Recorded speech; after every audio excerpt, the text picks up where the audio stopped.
সুপ্রিয় দর্শক, আমি আফজাল হোসেন স্বাগত জানাচ্ছি সম্পাদকীয়তে। বাংলাদেশের ইতিহাসে ২১ নভেম্বর এমন একটি দিন, যে দিনটিকে বলা হয় সম্মান, সাহস আর দেশ রক্ষার প্রতীক।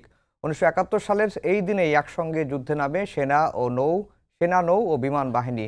সেই থেকেই এই দিনটিকে যথাযোগ্য মর্যাদায় পালন করা হয়। দেশের সার্বভৌমত্ব রক্ষাই শুধু নয়, সন্ত্রাস দমন, দুর্যোগ মোকাবেলা, শান্তিরক্ষা মিশন কিংবা যে কোনো সংকটে সাহসের সঙ্গে এগিয়ে আসে সশস্ত্র বাহিনী। নতুন প্রযুক্তি, আধুনিক অস্ত্র, আন্তর্জাতিক মানের প্রশিক্ষণ সব মিলিয়ে সশস্ত্র বাহিনী এখন আরও ক্ষিপ্র, আরও দক্ষ। সশস্ত্র বাহিনী দিবসে আমাদের আজকের সম্পাদকীয় সার্বভৌমত্ব রক্ষাই সশস্ত্র বাহিনী। আর এসব নিয়ে কথা বলতে আমাদের স্টুডিওতে উপস্থিত আছেন ব্রিগেডিয়ার জেনারেল মোহাম্মদ মোহতাসিম হায়দার চৌধুরী, বাংলাদেশ সেনাবাহিনী; কমোডোর জাহাঙ্গীর আদিল সামদানি, বাংলাদেশ নৌবাহিনী; এবং group captain AKM Nazmus Sadat, Bangladesh বিমান বাহিনী। দর্শক, আপনারা এই আলোচনায় অংশ নিতে পারেন, এজন্য আপনাদের ফোন করতে হবে টেলিভিশনে দেখানো নম্বরে। এছাড়া ফেসবুকের মাধ্যমেও আপনাদের মন্তব্য পাঠাতে পারেন। আলোচনা শুরুতেই জানিয়ে দেব এখনকার প্রধান শিরোনামগুলো। নজিরবিহীন ঝাঁকুনিতে দেশ জুড়ে আতঙ্ক, শক্তিশালী ভূমিকম্পে নিহত অন্তত 10, হুড়োহুড়িতে আহত কয়েকশো। সর্বোচ্চ চিকিৎসা সেবা নিশ্চিত করবে সরকার। নির্বাচনের মাধ্যমে শুরু হবে নতুন বাংলাদেশের যাত্রা, বললেন প্রধান উপদেষ্টা। সেনাকুঞ্জে রাজনীতিকদের মিলন মেলা, হাস্যোজ্জ্বল চেহারায় বেগম জিয়ার শুভেচ্ছা বিনিময়। নির্বাচন বানচালে পুরনো কায়দায় মাঠে নেমেছে পতিত আওয়ামী লীগ। অভিযোগ বিএনপির, এবার ভোট ডাকাতির চেষ্টা হলে কঠিন পরিণতির হুঁশিয়ারি জামায়াতের। তত্ত্বাবধায়ক সরকার ব্যবস্থা ফেরার মধ্য দিয়ে নির্বাচনে আস্থা ফিরবে জনগণের, মত বিশেষজ্ঞদের। কাঠামো টেকসই না হলে রূপ নিতে পারে ফ্যাসিবাদে।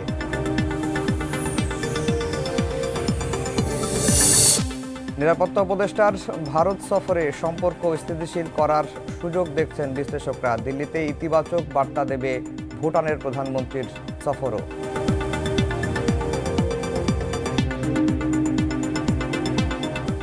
দর্শক, শিরোনাম শুনছিলেন। আমরা আজকের আলোচনার বিষয় দিয়েছি সার্বভৌমত্ব রক্ষায় সশস্ত্র বাহিনী। ব্রিগেডিয়ার জেনারেল মোহাম্মদ মোহতাসিম হায়দার চৌধুরী, আপনাকে দিয়ে আলোচনা শুরু করতে চাই। বাংলাদেশ সেনাবাহিনী, নৌবাহিনী, বিমান বাহিনীর সঙ্গে মানুষের যে সম্পর্ক, সেই সম্পর্কটা এখন যে পর্যায়ে আছে, সেই সম্পর্কটা আরও নিবিড় করতে গেলে কি কি করা দরকার এবং আপনারা আসলে কি কি করছেন?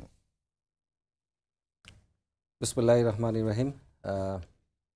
আপনারা এবং আপনাদের চ্যানেলের মাধ্যমে আজকের এই বিশেষ দিন 21শে নভেম্বরের শুভেচ্ছা জানাচ্ছি সকলকে।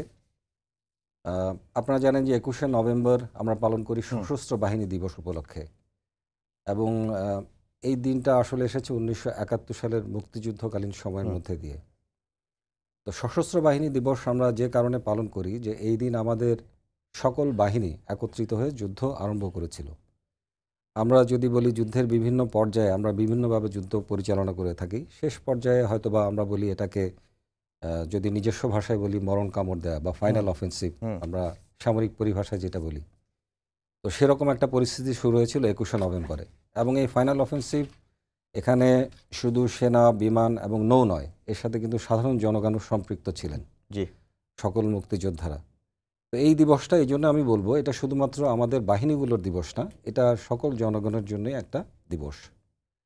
তো এই দিবসের একটা বড় জিনিস হচ্ছে, আমরা সকল একত্রিত হয়ে যুদ্ধ বা ফাইনাল অফেন্সিভ শুরু করেছিলাম। সেখান থেকে আমরা আসলে একটা বড় শিক্ষা নিতে পারি।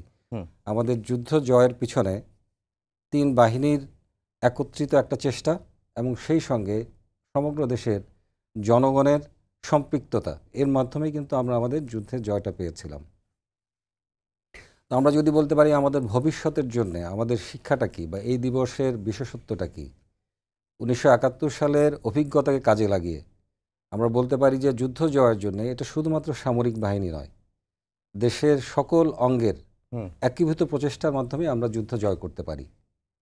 এখানে আপনার জনগণের সম্পৃক্ততা, জনগণের ঐকান্তিক চেষ্টা, তাদের সহযোগিতা, এগুলোই পারে আসলে বাহিনীগুলোর সফলতাকে নিয়ে আসতে। বাহিনীগুলো একাভাবে যুদ্ধ করে আসলে কোনো যুদ্ধে সফল হওয়া সম্ভব নয়। তো আমি বলবো যে আমাদের 71 সালের বা এই বিশেষ দিন থেকে শিক্ষা নেওয়ার ব্যাপার হচ্ছে যে আমাদের সকলকে একত্রে যে কোনো জিনিস আদায় করার জন্য একত্রিতভাবে এগিয়ে যেতে হবে। এবং বর্তমান সময়ের প্রেক্ষাপটে আমি বলবো যে আমরা এখন আমাদের বিভিন্ন বাহিনীগুলো যে কাজ করছে জি জনগণের সাথে সম্পৃক্ততা রেখেই করছে। বর্তমান পরিস্থিতিতে আইন শৃঙ্খলা নিয়ন্ত্রণ অথবা সকল কাজেই আসলে জনগণের সহযোগিতা এবং সকলের সাথে কাঁধে কাঁধ মিলে কাজ করে সেনাবাহিনী, বিমান বাহিনী, নৌবাহিনী যারা বিভিন্ন ক্যাম্পে নিয়োজিত আছেন, আইন শৃঙ্খলা নিয়ন্ত্রণে কাজ করছেন, তারা সকলকে সাথে নিয়ে এই কাজে এগিয়ে যাচ্ছেন। সশস্ত্র বাহিনী দিবসের সাথে যদি আমি এটাকে সংযুক্ত করতে চাই, তাহলে বলবো যে সকলের সম্পৃক্ততার মাধ্যমে আমরা দেশের যে কোনো কাজে এগিয়ে যেতে পারবো। জি কমোডর জাহাঙ্গীর আদিল সামদানি, একই প্রশ্ন আপনার কাছেও করতে চাই যে উনি যেহেতু বললেন যে বাহিনীর আসলে এককভাবে যুদ্ধ জয় করা যায় না, এখানে জনগণের একটা অংশগ্রহণ থাকে, এবং সেই প্রসঙ্গেই বললাম যে বর্তমান প্রেক্ষাপট বিবেচনা করে এবং যে সশস্ত্র বাহিনী দিবসের যে তাৎপর্য, সেই প্রেক্ষাপট বিবেচনা করে জনগণের সঙ্গে সম্পর্কটা আরও গভীর নিবিড় করার ক্ষেত্রে যদি আরও কিছু অ্যাড করার থাকে আপনার কাছে। অসংখ্য ধন্যবাদ। বিসমিল্লাহির রহমানির রহিম। আমি আপনাকে ধন্যবাদ জানাচ্ছি এবং সময় টিভির সকল কলাকুশলীকে একসাথে বাংলাদেশ নৌবাহিনীর পক্ষ থেকে আমাদেরকে আজকে কিছু কথা বলার সুযোগ দেওয়ার জন্য, এবং দেশবাসী এবং আমাদের অনুষ্ঠান যারা দেখছেন দর্শকদেরকে শুভেচ্ছা জানাচ্ছি 21শে নভেম্বরের। আমার কলিগ ব্রিগেডিয়ার মোহতাসিম অত্যন্ত সুন্দরভাবে কথাগুলি বলেছেন। এখানে 21শে নভেম্বর প্রেক্ষাপট যদি একটু আমরা নিয়ে আসি ব্যাকগ্রাউন্ড থেকে, প্রথমে যখন 26শে মার্চে যখন যুদ্ধ শুরু হলো, আমরা কিন্তু অনেকটাই অপ্রস্তুত ছিলাম, যেহেতু পলিটিক্যাল সেটেলমেন্টের একটা সম্ভাবনা ছিল। সো তখন আমরা যেটা করলাম সেটা ছিল একটা প্রতিরোধ যুদ্ধ।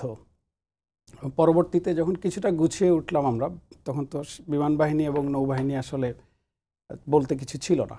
সো আমাদের যারা ছিলেন পার্টিসিপেন্ট, ওনারা যে নর্মালি আর্মির সাথে কাঁধে কাঁধ মিলিয়ে যারা উপস্থিত ছিলেন দেশে, তারা যুদ্ধ করেছেন। এবং সবচেয়ে গুরুত্বপূর্ণ অংশ ছিল জনগণ। স্কুলের টিচার, ছাত্র, ব্যবসায়ী, কৃষক সবাই কিন্তু এখানে একাকার হয়ে যুদ্ধ করেছেন। লিডিং রোলে আর্মি ছিল, অবশ্যই সেটা থাকতে হবে যেহেতু তাদের দক্ষতা ছিল, অস্ত্র ছিল।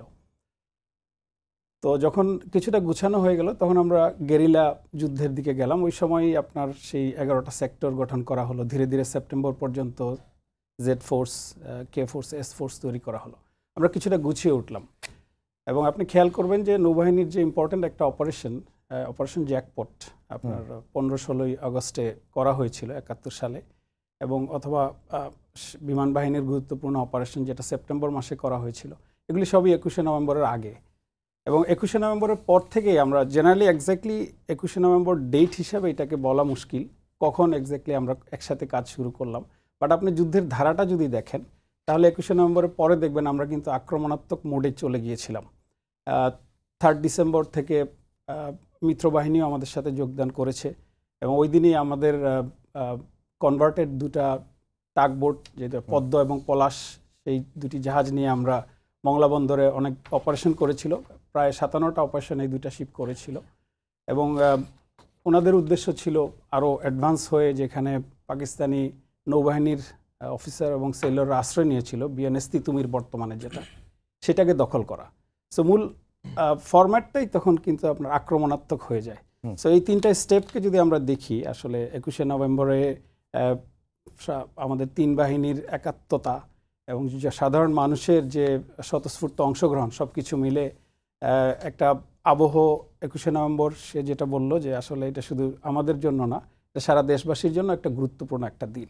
তো আপনি যেটা বললেন যে আমাদের সাথে জনগণের সম্পৃক্ততা কিভাবে বাড়ানো যায়, আপনি যদি খেয়াল করেন যে আমাদের ডিফেন্স পলিসি সেই 74 সালে যেটা ছিল, সেটা ছিল এটা হবে যে একটা পিপলস আর্মি, এবং বর্তমানে যে নীতি করা হয়েছে 2021 সালে, সেটাতে বলা হয়েছে প্রো পিপল আর্মি। মানে এটা আর্মি বলতে সেনাবাহিনী, নৌবাহিনী, বিমান বাহিনী সবাইকে বোঝাচ্ছে। সো আমাদের যদিও সার্বভৌমত্ব রক্ষা করা প্রাথমিক দায়িত্ব, এবং আমরা নর্মালি আমাদের স্পেসে কনফাইন্ড থাকি, আমাদের বেসগুলোতে বা আমাদের ক্যান্টনমেন্ট গ্যারিসনে কনফাইন্ড অবস্থায় থাকি।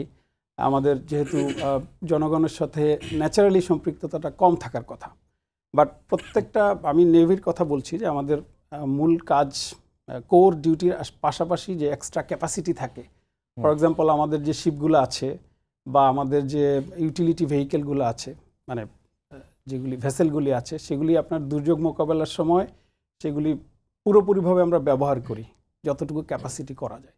সো এমনিতেই এই টু সিভিল পাওয়ার যদি কোনো প্রয়োজন হয়, প্লাস দুর্যোগকালীন যে কোনো সময় আমরা সম্পৃক্ত হই। এর বাইরে যদি আপনি আরও সম্পৃক্ত করতে চান সেটাও সম্ভব, বিকজ দেশের প্রয়োজনে আমাদেরকে জনগণের ট্যাক্সে বেতন দেওয়া হয়। সো আমাদের দেশের জনগণ যখন প্রয়োজন মনে করবে তখন আমরা অবশ্যই আমাদের সেই দায়িত্বের অংশ থেকে সেটা পালন করব। আমরা একটু গ্রুপ ক্যাপ্টেন AKM নাজবুল সালাদের কাছে যেতে চাই। মুক্তিযুদ্ধের সময় 3টি এয়ারক্রাফট নিয়ে তো বিমান বাহিনীর যাত্রা শুরু। বর্তমানে বিমান বাহিনীর সক্ষমতা কেমন? বিসমিল্লাহির রহমানির রহিম। শুরুতেই আমি আপনাকে ধন্যবাদ জানিয়ে শুরু করতে যাচ্ছি, এবং সময় টিভির মাধ্যমে যে সমস্ত দর্শকরা দেশে এবং বিদেশে বসে দেখছেন সকলকে বাংলাদেশ বিমান বাহিনী প্রধান এবং সকল সদস্যের তরফ থেকে সশস্ত্র বাহিনী দিবসের শুভেচ্ছা জানাচ্ছি। আপনি যে প্রশ্নটা করলেন যে মুক্তিযুদ্ধের সময় বাংলাদেশ বিমান বাহিনীর অবদান এবং পরবর্তীতে বাংলাদেশ বিমান বাহিনী বর্তমানের অবস্থা, এই ব্যাপারে আমি প্রথমেই বলতে চাচ্ছি যে বাংলাদেশ বিমান বাহিনীর জন্মটা হয়েছিল মুক্তিযুদ্ধের সময়। আমরা যদি ফিরে দেখি যে 1971 সালে 28শে সেপ্টেম্বর বাংলাদেশ বিমান বাহিনী মাত্র 3টি যুদ্ধ বিমান নিয়ে যাত্রা শুরু করে। তবে এই বাহিনীর সকল সদস্যরা মুক্তিযুদ্ধে অনেক আগে থেকেই জড়িয়ে আছেন। যুদ্ধের শুরু থেকেই বাংলাদেশ বিমান বাহিনীর যে সমস্ত সদস্য মুক্তিযুদ্ধে জড়িয়েছিলেন তারা আমরা দেখতে পারি যে তাদের অনেকেই পাকিস্তান যে বিমান বাহিনী ছিল তার থেকে পক্ষ ত্যাগ করে আমাদের দেশে এসে সরাসরি মুক্তিযুদ্ধে যোগদান করেন। আর শুরুতে আমাদের কোনো বিমান ছিল না, এবং তারা সকলেই জনতার সঙ্গে কাঁধে কাঁধ মিলিয়ে তারা যুদ্ধ করেছে, এবং বিভিন্ন সময় আমরা দেখি যে অতি গুরুত্বপূর্ণ পদে তারা দায়িত্ব পালন করেছেন, যেমন সেক্টর কমান্ডার ছিলেন এবং আরও অনেক গুরুত্বপূর্ণ দায়িত্বে। এরপরে যুদ্ধ যত প্রোগ্রেস হতে শুরু করলো তত দেখা গেল যে একটি বিমান বাহিনীর প্রয়োজনীয়তা। তো বাংলাদেশ বিমান বাহিনী 28শে সেপ্টেম্বর 1971 সালে এটির জন্ম লাভ করে, বলা যেতে পারে অপারেশন কিলো ফ্লাইট নামে। এই কিলো ফ্লাইটে আমাদের ছিল 10 জন আমাদের বৈমানিক ছিলেন এবং 47 জন বিমান বাহিনীর আরও সদস্যরা তারা ছিলেন। সো তাদের প্রচেষ্টায় সিভিল বিমান যেগুলো অনেক পুরাতন ছিল, দ্বিতীয় বিশ্বযুদ্ধের পরবর্তী সেই সময়কার বিমানগুলো, এগুলোকে তারা যুদ্ধ বিমানে পরিণত করেছিলেন। তাদের একাগ্রতা ছিল, তাদের ছিল দেশপ্রেম। এই কারণে তারা এই বিমানগুলোকে যুদ্ধ বিমানে পরিণত করেন, এবং এগুলোর মাধ্যমে আমরা পরবর্তীতে দেখি 3 ডিসেম্বর বাংলাদেশ বিমান বাহিনীর সেই সময়ের যে ছোট্ট যে ক্ষুদ্র প্রয়াস ছিল কিলো ফ্লাইট, তাদের 3টি বিমানের মাধ্যমেই অটার এবং অ্যালুয়েট হেলিকপ্টারের মাধ্যমে তারা অতি গুরুত্বপূর্ণ বিভিন্ন জায়গায় তারা আক্রমণ করেন। প্রথম 2টি টার্গেটের কথা বলবো যে সেই যুদ্ধকালীন সময়ে তাদের টার্গেট ছিলেন চট্টগ্রামে এবং নারায়ণগঞ্জে যে সমস্ত জ্বালানি ডিপো ছিল সেগুলোতে আক্রমণ করেন। তো সুচিন্তিতভাবে এই সমস্ত টার্গেট তারা নিয়েছিলেন, যাতে করে এই সমস্ত টার্গেটের ধ্বংসের মাধ্যমে তারা যেন সমস্ত যুদ্ধের যে সমস্ত পাকিস্তানি যাদের ছিলেন তাদের যুদ্ধের যে সমস্ত জ্বালানি রসদ, এগুলোর উপরে তারা ক্ষতি সাধন করেছিলেন। তো অত্যন্ত সুদূর প্রসারী তাদের চিন্তাভাবনা ছিল। সেখান থেকে বাংলাদেশ বিমান বাহিনীর জন্ম হয়েছে, এবং আজকের বাংলাদেশ বিমান বাহিনী অনেক সক্ষম, অনেক দক্ষ। আজ আমরা দেখতে পারি যে বাংলাদেশ বিমান বাহিনীতে 4র্থ প্রজন্মের আমাদের MiG-29 বিমান রয়েছেন, F-7 সিরিজের F-7BG বিমান রয়েছে, এবং এছাড়া রয়েছে ইয়াক 130। আর পরিবহন ক্ষেত্রে যদি আমরা দেখি আমাদের আছে সুপরিসর C-130 বিমান, যেগুলো সারা বিশ্বে অনেক সফলভাবে তাদের কার্যক্রম পরিচালনা করছেন। এছাড়াও আমরা দেখতে পারি যে আমাদের রয়েছে আরও বিভিন্ন ধরনের আধুনিক যুদ্ধ বিমান বা এগুলোর প্রশিক্ষণ বিমানগুলো আমাদের রয়েছেন। এছাড়া রয়েছে আমাদের অত্যাধুনিক রাডার, যারা 24/7 দেশের জন্য কাজ করে যাচ্ছেন। তো এই যুদ্ধ সেই ছোট্ট বিমান বাহিনী যা শুরু হয়েছিল, আর আজকের বিমান বাহিনী অনেক সক্ষম। একটু আপনার কাছে আবার একটু যাব, একটু ঘুরে আসি। মুহতাসিম হায়দার চৌধুরী, আমরা বিমান বাহিনীর সক্ষমতা সম্পর্কে একটু জানলাম, এবং এই বিমান বাহিনী বা নৌবাহিনী সেনাবাহিনীর আধুনিকায়নের কী কী কার্যক্রম হাতে নেওয়া হয়েছে সেই বিষয়গুলো একটু জানবো। তার আগে আপনাদের সেনাবাহিনীর একটু সক্ষমতা সম্পর্কে জানতে চাই, এবং আধুনিকায়নের ক্ষেত্রে আর কি কি পদক্ষেপ নিচ্ছেন। সক্ষমতার পরিমাপক আসলে যুদ্ধকালীন অবস্থার মাধ্যমেই আমরা সঠিকভাবে হয়তো পরিমাপ করতে পারবো। তো শান্তিকালীন অবস্থায় আমরা সক্ষমতার পরিমাপক যেটা হয় সেটা হচ্ছে সেনাবাহিনীকে আমরা কি কি কাজে নিয়োজিত করেছি এবং সেখানে তার সফলতা কীরকম ছিল। তো আমরা শান্তিকালীন অবস্থায় বর্তমানে দেখতে পাই যে সেনাবাহিনী পার্বত্য চট্টগ্রামে শান্তি প্রতিষ্ঠায় নিয়োজিত আছে এবং আমরা সকলেই স্বীকার করব যে সেই 1976 সাল থেকে শুরু করে বর্তমানে পার্বত্য সমস্যার অনেক বড় বড় সমাধান সেনাবাহিনীর মাধ্যমেই হয়েছে এবং এখানে আইনশৃঙ্খলা পরিস্থিতি পরিপূর্ণ নিয়ন্ত্রণের মধ্যে আছে। তো এইটা একটা বড় অর্জন। আমরা যদি বলতে চাই এই শান্তিকালীন পরিস্থিতিতে সেনাবাহিনী আর কোথায় আছে, বর্তমানে প্রায় 9টি দেশে আমাদের বাহিনীর বিভিন্ন পর্যায়ের সদস্যগণ শান্তিরক্ষা পর্যায়ে মিশনে আছেন। সেখানে তারা অত্যন্ত সফলতার সাথে দায়িত্ব পালন করছেন। আমরা যদি বলি আমাদের দেশে বর্তমানে সেনা সদস্যরা কি করছেন, নিজ দায়িত্বের অতিরিক্ত হিসাবে দেশের আইন শৃঙ্খলা পরিস্থিতি নিয়ন্ত্রণ করছেন এবং গত বছরের অগাস্ট মাস থেকে শুরু করে সেনাবাহিনীর একটা বড় অবদান আমাদের দেশের আইন শৃঙ্খলা নিয়ন্ত্রণের জন্য আছে। তো শান্তিকালীন অবস্থার পরিমাপক হিসাবে আমি এগুলোকে উল্লেখ করতে পারি। এখন যদি আমাদেরকে প্রশ্ন করা হয় যে যুদ্ধকালীন পরিস্থিতির জন্য আমরা কতটা প্রস্তুত, একটা জিনিস আমাদেরকে মনে রাখতে হবে, বাংলাদেশের আয়তনের তুলনায় আমাদের শুধুমাত্র সেনাবাহিনী না, বিমান এবং নৌবাহিনীও সংখ্যার দিক থেকে যথেষ্ট পরিমাণে আছে এবং আমরা সামরিক ভাষায় বলে থাকি যোগ্য ব্যক্তিত্ব, এই সংখ্যাটাও একটা কোয়ালিটি বা গুণাবলী বলে ধরা যায়। যদি বাংলাদেশের 1,50,000 থেকে 2 লক্ষ অভিজ্ঞ এবং যুদ্ধ পরিচালনায় সক্ষম সেনাবাহিনীর সদস্য থাকে, তাহলে এটাও আমাদের একটা বড় সক্ষমতা।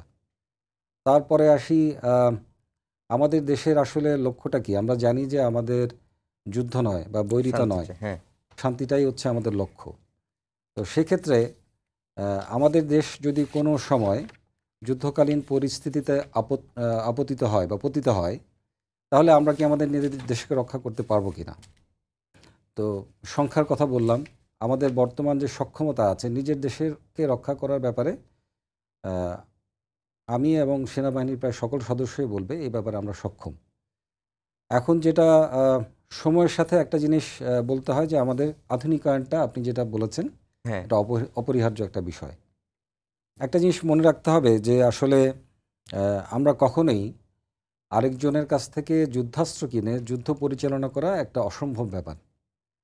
তো আমাদের বর্তমানে সেনাবাহিনীর প্রধান মহোদয় এবং আমাদের সেনাবাহিনীর লিডারশিপ যারা আছেন, তারা আমাদের সেনাবাহিনীর আধুনিকায়নে অনেক বড় বড় স্টেপ নিচ্ছেন এবং আমাদের সক্ষমতা বা দেশীয় উৎপাদনের মাধ্যমে আমরা যাতে আমাদের প্রয়োজনগুলো মেটাতে পারি, সেই উদ্যোগগুলো আসলে চলমান আছে। তো এই উদ্যোগগুলো আবার সময় সাপেক্ষ ব্যাপার, সেটাও সত্যি। বর্তমানে আমাদের যে সক্ষমতা আছে এটা অবশ্যই একটা প্রশংসনীয় সক্ষমতা এবং তার সঙ্গে আমাদের যে উদ্যোগগুলো চলছে এটা আমাদের ভবিষ্যতের জন্য আমি বিশ্বাস করি আমাদেরকে সবসময় প্রস্তুত রাখবে। জি, একটু আপনার কাছে যেতে যাই, জাহাঙ্গীর আদিল সামদানি, আপনাদের নৌবাহিনীর সক্ষমতাটুকু একটু জেনে নিতে চাই এবং আধুনিকায়নে কী কী কার্যক্রম আপনারা গ্রহণ করেছেন। সেই সঙ্গে একটা প্রশ্ন করে রাখি যে মিলিটারি ডিপ্লোমেসি এই সময়ের খুব একটা জনপ্রিয় টার্ম, সেই ক্ষেত্রে সশস্ত্র বাহিনীর অবস্থানটা কি একটু মূল্যায়নও জানবো। ধন্যবাদ আপনাকে। সক্ষমতার প্রশ্নে আসলে একটা বাহিনী নর্মালি দুইটা প্রেক্ষাপটে প্রস্তুত থাকে। ফার্স্ট অফ অল হতে পারে যে তার পটেনশিয়াল এনিমির সাথে কম্পেয়ার করে সে তার ফোর্স জেনারেট করে, অথবা তার প্রস্তুতি সে নিজে থেকেই রাখে, যেটা ভবিষ্যতের যে কোনো ধরনের সিচুয়েশন মোকাবেলা করার জন্য। আমাদের সক্ষমতার ক্ষেত্রে যুদ্ধকালীন প্রস্তুতির অংশ হিসাবে যে ধরনের উপাদান ক্রাফট থাকা দরকার সেগুলি এখন যথেষ্ট আছে। যেমন মনে করেন যে আমাদের গুড নাম্বার অফ ফ্রিগেটস আছে, যেটা আমাদের সবচেয়ে বড় জাহাজ, যেগুলি সেগুলো ইকুইপড আছে আপনার মিসাইল, টর্পিডো, তারপর অন্যান্য যুদ্ধাস্ত্র এবং কামান নর্মালি থাকে, এয়ার ডিফেন্স সিস্টেম, তারপর electronic warfare system, fighting system, এগুলি থাকে, তার নর্মালি এগুলি আছে। এছাড়া মাঝারি সাইজের জাহাজ আছে এবং ছোট বড় মিলে জাহাজের সংখ্যা 70। এগুলি বিভিন্ন টাইপের রোলে এগুলো এমপ্লয় করা যায়। সেগুলো রিভারে ব্যবহৃত হয়, আবার ম্যাক্সিমাম জাহাজগুলোই তৈরি করা হয় বৈরী বে অফ বেঙ্গলের কথা চিন্তা করে। এছাড়া আমাদের 3 ডাইমেনশনাল ফোর্সের অংশ হিসেবে 2টি সাবমেরিন আছে, আপনি জানেন। আমাদের 4টি এমপিএ এবং 4টি হেলিকপ্টারও আছে, যেগুলি দিয়ে সার্বক্ষণিক সার্ভেলেন্স করা যায় এবং আপনার লিঙ্কিংও করা যায়, টার্গেটিংয়ের জন্য সুযোগ সৃষ্টি করে দিতে পারে এই ধরনের এয়ারক্রাফটগুলো। এছাড়া আমরা রিসেন্টলি ড্রোন টেকনোলজি, সমুদ্রগামী ড্রোন টেকনোলজি অ্যাকোয়ার করার চেষ্টা করছি। আর আপনি জানেন যে এখন যুদ্ধ আগের যুগে যেমন খুব সামনাসামনি হতো, এখন বিয়ন্ড দ্য রেঞ্জ আপনার হয়, ভিজুয়াল রেঞ্জের বাইরে থেকে যুদ্ধ হয়।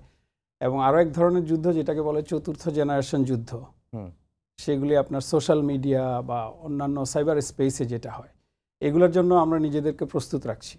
সবচেয়ে বড় কথা হচ্ছে, ধরেন বাংলাদেশ একটা সিফেয়ারিং নেশন, আপনার মেরিটাইম নেশন হিসেবে এটা পরিচিত। আমাদের একটা তৃতীয় নেইবার হচ্ছে সমুদ্র দক্ষিণ দিকে। ষোড়শ শতাব্দী থেকেই আমাদের এখানে বাংলার মাটিতে বিভিন্ন ধরনের জাহাজ তৈরি হতো। এই জাহাজগুলি আপনার ট্রাফালগার ওয়ারেও যুদ্ধ করেছে, সেই ইংল্যান্ড এবং জার্মানিতেও এই জাহাজগুলি আপনার মডেল এখনও ডিসপ্লেতে আছে। বাট সেই যুগ আর এখন নাই। আমার কলিগ যেটা বললেন, টেকনোলজি চেঞ্জ হয় এবং স্পেশালি নৌবাহিনী আপনার টেকনোলজি নির্ভর একটা সার্ভিস। প্রতিনিয়তই মিসাইলের টেকনোলজি চেঞ্জ হচ্ছে, আপনার ডিফেন্স মেকানিজমগুলি পরিবর্তিত হচ্ছে এবং এগুলা আপনি আধুনিক কালের যুদ্ধগুলো দেখলেই দেখতে পাবেন। সো আমরা কি সেগুলোর জন্য প্রস্তুত কিনা, এটা একটা বড় প্রশ্ন। সো আমাদের এগুলোর জন্য যথেষ্ট বাজেটের প্রয়োজন হয়, কারণ এই জিনিসগুলি যারা ইনভেস্ট করেন এই সমস্ত বিষয়গুলোতে, তারা অনেক দিন ধরে এগুলো নিয়ে চর্চা করেন এবং তাদের বড় বড় ইনভেস্টর এগুলোতে থাকে। তো আলহামদুলিল্লাহ, লাকিলি বাংলাদেশও এই পথে আগাচ্ছে। আমার কলিগ সেটা বলেছেন। বাংলাদেশ নৌবাহিনী একটা অর্গানাইজেশন আছে, সেটার নাম CNRD, centre for Naval research and development. এরা প্রায় 134টা প্রজেক্টে সাফল্যের সাথে কাজ করেছে, যেগুলি বিভিন্ন দেশ থেকে আমরা আগে কিনতাম। জাহাজের ভিতরে বিভিন্ন টেকনোলজি, ড্রোন ইত্যাদি, এগুলি সব আমরা এখন নিজেরাই প্রস্তুত করতে সক্ষম। বাট ম্যাসিভ স্কেলে বা এক্সপোর্ট করার মতো সেই পর্যায়ে না, বাট আমরা নিজেদের প্রয়োজন সারতে পারবো। আর আপনি জানতে চাচ্ছিলেন যে মিলিটারি ডিপ্লোমেসির একটা ইস্যু, এটা একটা অত্যন্ত গুরুত্বপূর্ণ অংশ। মিলিটারি এবং ডিপ্লোমেসি এটা অনেকটা অক্সিমরন মনে হয়, যেন অপোজিট ডাইরেকশনে মনে হয় কাজ করে, বাট আসলে তা না। নৌবাহিনীর ক্ষেত্রে আমি বলতে পারি সেটা অনেক 1800 শতকের দিক থেকেই যারা কলোনি ছিল, যেমন ব্রিটেন, পর্তুগিজ, স্প্যানিশ, ওরা তাদের জাহাজগুলোকে এই সব পারপাজে ইউজ করতো। কাউকে ভয় দেখানোর জন্য, ডেটারেন্স ক্রিয়েট করার জন্য এগুলো মেইনলি তারা ইউজ করতো। বাট আমাদের যেহেতু ফরেন পলিসিতে এই ধরনের আক্রমণাত্মক দিকটা সেভাবে আমরা ব্যবহার করি না, আমাদের প্রতিরক্ষামূলক যেহেতু ব্যবস্থা, সো আমরা এটা নন কোয়ার্সিভ ওয়েতে এটাকে এই ডিপ্লোমেসিটাকে ব্যবহার করে থাকি। সো নৌবাহিনীর জাহাজ কোথাও যাওয়া, যেমন ধরেন আমাদের একটা জাহাজ আছে এখান থেকে 7000 মাইল দূরে লেবাননে, এটা একটা বড় ডিসপ্লে যে বাংলাদেশের ফ্ল্যাগ শো করছে। সে বিভিন্ন পোর্টে এই জাহাজগুলি যায়। আপনার যখন এই যে ফিলিপিন্স, শ্রীলঙ্কা, মালদ্বীপস, মিয়ানমারে ভূমিকম্প, জলোচ্ছ্বাস হয়েছে, সুনামি হয়েছে, তখন আমাদের জাহাজগুলি রিলিফ অপারেশনের জন্য গিয়েছে। এগুলি এক ধরনের ডিপ্লোমেসির অংশ। সো আমি বলবো যে এই ধরনের ক্ষেত্রগুলো, প্লাস আমাদের যে UN মিশনের কথা আসলো, সেখানে আমাদের অনেকগুলি মিশনে আমাদের অফিসার ম্যানরা কাজ করছেন, আমাদের ইকুইপমেন্ট ওখানে আছে। হ্যাঁ, আমি সাউথ সুদানের ইয়াতে গিয়েছিলাম আপনাদের ওখানে। এটা কিন্তু বড় একটা ডিসপ্লে, আমাদের পারফরমেন্স দেখে লোকজন আমাকে জাজ করছে, কারণ আমাদের তো আর ওখানে শো করার কিছু নাই, তারা ওখান থেকেই একটা জাজ করে যে মিলিটারি আসলে যদি সময় থাকে আপনার কাছে আবার আসার চেষ্টা করব। Group captain AKM Nazmus Sadat, এই যে মিলিটারি ডিপ্লোমেসি নিয়ে কথা বলছিলাম, এটার সাথে যদি আপনাদের পক্ষ থেকে আরও কিছু যোগ করেন। আমি বিমান বাহিনীর তরফ থেকে যদি বলি, মিলিটারি ডিপ্লোমেসির ক্ষেত্রে স্যার যেটা বললেন যে মেইনলি নন কোয়ার্সিভ ডিপ্লোমেসিটাই আমাদের প্র্যাকটিস করা হয়। আপনি দেখবেন যে বিমান বাহিনী শুধু দেশেই নয়, দেশের বাইরে এদের সুনাম, আমাদের সুনাম ছড়িয়ে পড়েছে। এটা কর্মের মাধ্যমে বাংলাদেশ বিমান বাহিনী শুধু দেশেই নয়, দেশের বাইরে বিভিন্ন দুর্যোগ মোকাবেলার সময় এবং মানবিক সহায়তার কার্যক্রমে ওতপ্রোতভাবে জড়িত। বাংলাদেশ বিমান বাহিনীর পরিবহন বিমানের মাধ্যমে অতীতে আপনারা দেখেছেন যে বিভিন্ন দেশে যখন দুর্যোগকালীন সময়ে বাংলাদেশ বিমানী ত্রাণ সরবরাহ করেছেন এবং এই সমস্ত দেশের নাম যদি বলি, ভারত, পাকিস্তান, আপনার জাপান, চায়না, আধুনিক কালে দেখবেন আপনার লিবিয়ায়, এবং হচ্ছে অন্যান্য আরও কয়েকটি দেশে, তুরস্কে, বিভিন্ন দুর্যোগকালীন সময়ে, যেমন ওদের যদি ভূমিকম্প পরবর্তী অবস্থানে আমাদের চিকিৎসক দলকে নিয়ে যাওয়া, আমাদের সহায়তা, ত্রাণ সহায়তা নিয়ে যাওয়া, এই সমস্ত কার্যক্রম অতি দ্রুততার সঙ্গে সম্পন্ন করেছেন। এগুলোতে বাংলাদেশ বিমান বাহিনীর যেরকম সুনাম হয়েছে, সর্বোপরি পুরো বাংলাদেশের একটি সুনাম অর্জিত হয়েছে। এছাড়াও আমাদের ইউএন মিশনে বাংলাদেশ বিমান বাহিনী অনেক দিন থেকে অংশগ্রহণ করে আসে। আমাদের সদস্যরা 1993 সালে একটি ছোট কন্টিনজেন্টের মাধ্যমে প্রথম যাত্রা শুরু করে। এভিয়েশন কন্টিনজেন্ট আমাদের 1995 সালে প্রথম কুয়েতে তারা জয়েন করে। এখানে বেল 212 হেলিকপ্টার একটি প্রথম এভিয়েশন কন্টিনজেন্ট গিয়েছিল। তারা অনেক সুনামের সঙ্গে কাজ করেছে। এরই পরিপ্রেক্ষিতে ধারাবাহিকতায় আমরা দেখেছি যে পরবর্তীতে আমাদের এয়ারফিল্ড সাপোর্ট ইউনিট, এছাড়াও এভিয়েশন কন্টিনজেন্ট, বিভিন্ন হেলিকপ্টার এবং ট্রান্সপোর্ট বিমান কন্টিনজেন্ট, এগুলো বিভিন্ন দেশে অপারেট করছে। যেমন এই মুহূর্তে বাংলাদেশ বিমান বাহিনীর 6টি হেলিকপ্টার ডেমোক্রেটিক রিপাবলিক কঙ্গোতে, 3টি helicopter central CAR central African রিজিয়নে এখানে কাজ করছে, এবং এছাড়া আমাদের ট্রান্সপোর্ট বিমান আছে এটা কঙ্গোতে। এই সমস্ত বিমান বাংলাদেশের পতাকা বহন করছে, তাদের সুনামের সঙ্গে কাজ করছে। যখন বিভিন্ন বিপদকালীন সময়ে অন্যান্য দেশ এগিয়ে আসেনি, অনেক এরকম উদাহরণ আছে যেগুলোতে বাংলাদেশ বিমান বাহিনীর সদস্যরা নিজের জানকে বাজি রেখে তারা অপারেশন কন্ডাক্ট করেছে। জি, একটু আজকে যেহেতু বড় একটা ভূমিকম্প হয়েছে এবং বড় মানে 30 বছরের মধ্যে এটি মনে হয় এত বড় একটা ভূমিকম্প হলো, এবং ভূমিকম্পের যে প্রভাব সেটি মারাত্মক লেভেলের ছিল। একটু আপনার কাছে জানতে চাই যে দুর্যোগ মোকাবেলায় সশস্ত্র বাহিনী, বিশেষ করে সেনাবাহিনী কী ধরনের ভূমিকা রেখে থাকে, বা দুর্যোগ মোকাবেলার ক্ষেত্রে সক্ষমতাটুকু একটু জানা দরকার। ভূমিকাটা নিয়ে আগে বলি, তারপর সক্ষমতায় আসি। আমরা এই পর্যন্ত দেখেছি আমাদের দেশ আসলে একটা বিশেষত বছরে একটা সময় জুন, জুলাই, আগস্ট প্রায় প্রতি বছরই আমরা বন্যা কবলিত হই।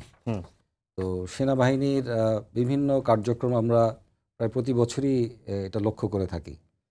এটা পার্বত্য চট্টগ্রামেও যেরকম সেনাবাহিনী এগিয়ে যায় অপারেশনের পাশাপাশি ইউনিট টু সিভিল অ্যাডমিনিস্ট্রেশনে কাজ করে, তেমনি দেশের প্রায় প্রত্যেক জেলাতেই যেখানেই মানুষ বন্যা কবলিত হয় সেখানেই সাহায্যের হাত নিয়ে এগিয়ে যায়।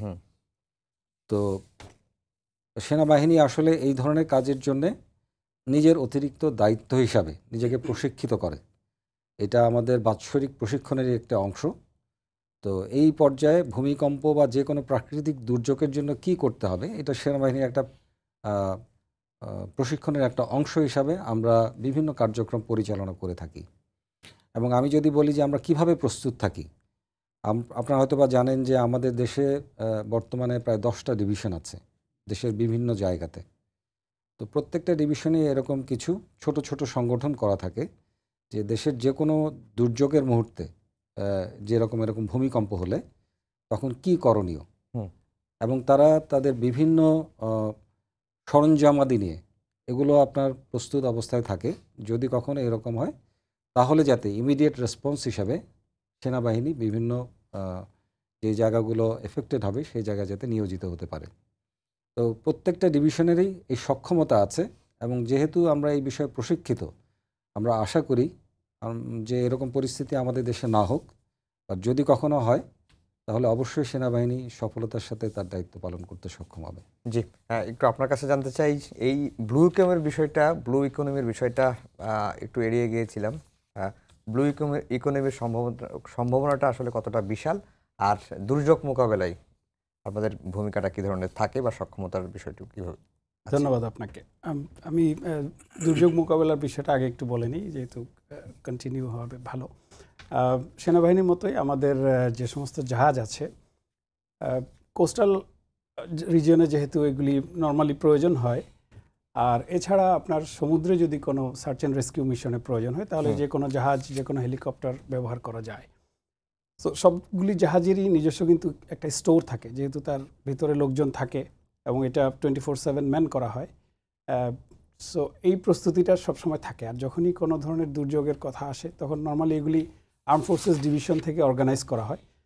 তাদের নির্দেশনা অনুযায়ী জাহাজগুলোকে প্রস্তুত করে তখন সেগুলোকে পাঠানো হয়। আমাদের নৌবাহিনীর অ্যাক্টিভিটি যেমন লোকচক্ষুর আড়ালে হয়, নর্মালি আমরা সমুদ্রে থাকি, সো কে কোথায় আছে বাংলাদেশের মানুষ সাধারণত জানে না। বাট কোস্টাল যে 10-11টা জেলা আছে, এই এলাকার লোকজনের সাথে কিন্তু নৌবাহিনীর একটা সম্পর্ক অনেক দিনের পুরনো। আপনি এলাকার লোকজনকে তাদেরকে জিজ্ঞেস করলে বুঝবেন যে আসলে নৌবাহিনী কতখানি তাদের সাথে সম্পৃক্ত থাকে। ওই যে কোনো রেসপন্স প্রয়োজন হলে দেখা যায় যে নৌবাহিনীর জাহাজগুলি নর্মালি কোস্টালের রিজিয়নগুলোতে আগে পৌঁছাতে পারে, এক্সেপ্ট এয়ারফোর্স হেলিকপ্টার নিয়ে মাঝে মধ্যে তাদের যায়, স্পিডের কারণে এটা হয় আর কি। সো বড় ধরনের ত্রাণ তৎপরতা চালানো বা বড় ধরনের রেস্কিউ অপারেশনের জন্য নৌবাহিনীর জাহাজ একটা উপযোগী প্ল্যাটফর্ম হিসাবে ওখানে কাজ করে। আচ্ছা, এখন আপনি ব্লু ইকোনমি সম্বন্ধে প্রশ্ন করেছেন। আসলে সমুদ্র আসলে একটা ফিউচার আমাদের জন্য। আপনারা সবাই জানেন যে ল্যান্ড এরিয়াতে আমাদের পার ক্যাপিটা যে ল্যান্ড এরিয়া এটা কমে যাচ্ছে, দেশের জনগণ বাড়ছে বাট এলাকা বাড়ছে না। সো যে পরিমাণ রিসোর্স আছে আলহামদুলিল্লাহ আমাদের দেশের জনগণ অনেক বেশি হলেও আমরা খুব ভালোভাবেই চলছি। বাট ভবিষ্যতে কি হবে, এখন থেকে ধরেন 10 বছর 15 বছর পরে এই জনসংখ্যা আরও অনেক বাড়বে। সো সমুদ্র নির্ভর যে ইকোনমিটা আছে সেটার কনসেপ্টটা 2009-10 চালু হয় এবং এটাকে অ্যাডপ্ট করে ইভেন 2010 সালে। তারপর থেকে এটাকে আমরা মানে বিভিন্ন রিসার্চ এর মাধ্যমে এটার প্রাসঙ্গিকতা এবং আসলে কতখানি অপরচুনিটি আছে বিভিন্ন দেশ কিন্তু এক্সপ্লোর করছে। আমরা এই বিষয়টা অনেকখানি পিছিয়ে ছিলাম। সো আমি গর্বের সাথে বলবো যে এখানে বাংলাদেশ নৌবাহিনী একটা লিডিং রোলে ছিল এবং এখনও আছে। বাংলাদেশ নৌবাহিনীর অ্যাক্টিভ পারসুয়েশনের মাধ্যমে একটা ব্লু ইকোনমি সেল তৈরি করা হয়েছে, যেটা বাংলাদেশ সরকারের জ্বালানি মন্ত্রণালয়ের সাথে ওতপ্রোতভাবে কাজ করে এবং প্রাইম মিনিস্টার্স অফিস, প্রধান উপদেষ্টার অফিসের সাথে এটা সম্পৃক্ত। তো ওনারা অপরচুনিটিগুলোকে কন্টিনিউয়াসলি এক্সপ্লোর করেন কি করা যায় এবং এই অপরচুনিটিগুলি যদি আমরা করতে পারি। বর্তমানে বাংলাদেশের জিডিপির অ্যারাউন্ড 3.3% হচ্ছে আপনার ব্লু ইকোনমি থেকে সাপোর্ট আসে, এই ফিশিং, তারপর অন্যান্য ট্যুরিজম ইত্যাদি বিভিন্ন। বাট এটাকে 20%-এ নিয়ে যাওয়ার সম্ভব আছে আগামী 7-8 বছরের মধ্যে, যদি আমরা ইনভেস্টমেন্ট পাই, ফিনান্স পাই এবং টেকনোলজি পাই এবং সরকারের গুডউইল পাই, তাহলে এই জিনিসটাকে করা যায়। এবং আমার মনে হয় যে সরকার এখন সেটা ভালোভাবেই দেখছে এবং আশা করি যে ভবিষ্যতে আমরা এটা থেকে আরও অনেক সুবিধা নিতে পারবো। জি, group captain AKM Nazmul Sadat, আমরা একেবারে শেষের দিকে চলে আসছি, হাতে 3 মিনিট সময় আছে। আপনার কাছে দেশের অর্থনৈতিক উন্নয়নে বিমান বাহিনীর অবদানটা জানবো আর দুর্যোগ মোকাবেলায় আপনাদের সক্ষমতা, আপনাদের ভূমিকার বিষয়টি একটু জানতে চাই। ধন্যবাদ আপনাকে। দুর্যোগ মোকাবেলাটাই আগে বলে নিই, যেহেতু আজকে সকালে একটা দুর্যোগের মধ্যে দিয়ে আমরা গিয়েছি। বাংলাদেশ বিমান বাহিনীর সদস্যরা, বাংলাদেশ বিমান বাহিনী সবসময় প্রস্তুত থাকে বিভিন্ন ধরনের দুর্যোগ মোকাবেলায়। আপনি জেনে খুশি হবেন যে বাংলাদেশের বিভিন্ন বেইজে আমাদের 365 ডেজ, 365 দিন বছরের 24 আওয়ার্সের জন্য আমাদের হেলিকপ্টার স্ট্যান্ড বাই থাকে, যে কোনো ধরনের মেডিকেল ইভাকুয়েশনের জন্য হোক বা যে কোনো ধরনের দুর্যোগ রেসপন্সের জন্য হোক। বাংলাদেশ এয়ারফোর্স যে কোনো দুর্যোগে ফার্স্ট রেসপন্ডার হিসেবে কাজ করে। যে কোনো সাইক্লোন হয়ে যাক অথবা বন্যা হয়ে যাক, বন্যা পরিস্থিতিটা কীরকম, এই কোথায় সাহায্য লাগবে, কোথায় ত্রাণ পৌঁছাতে হবে, কিভাবে কোন জায়গাগুলোতে আমরা ছোট ছোট হাব করতে পারি, লজিস্টিক হাব করতে পারি, এই সমস্ত রেকি থেকে শুরু করে যে সমস্ত ইমিডিয়েট রিকোয়ারমেন্টটা আছে লোকজন তাদেরকে ওখান থেকে রেস্কিউ করার জন্য এয়ারক্রাফটের মাধ্যমে, আমাদের হেলিকপ্টারের মাধ্যমে এই সমস্ত কার্যক্রম পরিচালনা করে আসে। এছাড়া ঢাকা শহরের অথবা বিভিন্ন জায়গায় অগ্নি নির্বাপনের জন্য আমরা দেখেছি যে অতীতেও বাংলাদেশ বিমান বাহিনী সবার আগে বিভিন্ন অন্যান্য সংগঠনের সঙ্গে এগিয়ে গিয়েছে। অতি অধুনা আমরা দেখেছি যে এয়ারপোর্টে যেই ফায়ার হ্যাজার্ডটা হলো সেখানেও তারা কাঁধে কাঁধ নিয়ে কাজ করেছে। তো এইভাবে বাংলাদেশ বিমান বাহিনী অলওয়েজ এখানে সবসময় তারা প্রস্তুত এখানে আছেন। আর যেটা প্রশ্ন করেছিলাম যে দেশের অর্থনৈতিক উন্নয়ন, দেশের অর্থনৈতিক উন্নয়নের জন্য বাংলাদেশ বিমান বাহিনী সবসময় কাজ করে যাচ্ছে। বাংলাদেশের উন্নয়নের জন্য বিভিন্ন সেক্টরে বাংলাদেশ বিমান বাহিনী কাজ করেছে। অন্যতম একটা জিনিস যেটা আমি না বললেই নয়, সেটা হচ্ছে আমাদের নিজস্ব সক্ষমতা আমরা বৃদ্ধি করছি। আমরা নিজস্ব সক্ষমতা বৃদ্ধির মাধ্যমে আমরা আমাদের নিজেদের এয়ারক্রাফটগুলো, নিজেদের সব কিছু আমরা নিজেরাই মেনটেন করছি। ইভেন আমাদের নিজস্ব প্রযুক্তি ব্যবহার করে আমরা প্রশিক্ষণ বিমান এবং বিভিন্ন ধরনের ইউভি আমরা তৈরি করেছি। তো এগুলো কিন্তু মানে প্রত্যক্ষ বা পরোক্ষভাবে আমাদের বৈদেশিক অর্থনৈতিক যে সমস্ত নির্ভরতা ছিল, বৈদেশিক এই সমস্ত টেকনোলজি কিনতে যে সমস্ত আমাদের অর্থনৈতিক যে সমস্ত ব্যয় করতে হতো, সেগুলো থেকে আমাদের দেশকে এটাকে সেভ করছে।